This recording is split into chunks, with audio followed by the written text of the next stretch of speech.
press the bell icon on the YouTube app and never miss another update. This developing story, Air India denying multiple Israeli reports that a brand new direct 6-hour route between New Delhi and Tel Aviv has already been approved. Right now, the trip between those cities takes 13 hours, involves a mandatory layover. To cut the flight time in half like that, history would have to be made. Saudi Arabia, for the first time, would have to allow a commercial flight to Israel to fly over its airspace.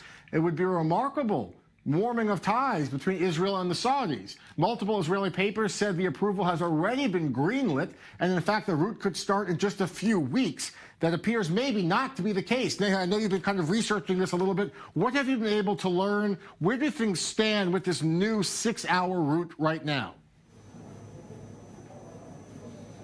I spoke to the national carrier here in India, Air India that is, and they're telling me that while they have applied for permission from India's Aviation Authority, the DGCA, they haven't got a go-ahead yet. So they're saying that yes, the idea is to have a direct flight route between between New Delhi, beg your pardon, and Tel Aviv, but that will only come through once the Aviation Authority gives them the go-ahead. So they've told me that that hasn't happened yet, which means they're saying that Saudi Arabia hasn't given them a go-ahead. But I also chased this with the Indian government, and they're telling me that if this were to happen, if a New Delhi-Tel Aviv route is on the cards, then it will have to be over Saudi Arabia. It will involve a go-ahead from Riyadh. So they're tacitly telling me that I think work in that regard is in progress. It's also something that Benjamin Netanyahu raised with his Indian counterpart, Prime Minister Modi, when he was here last month. And back then, I'm being told that the decision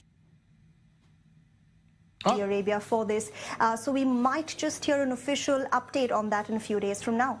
All right, we could hear an update in just a few days. Neha, thanks so much for being with us on Daily Dose as you continue to investigate.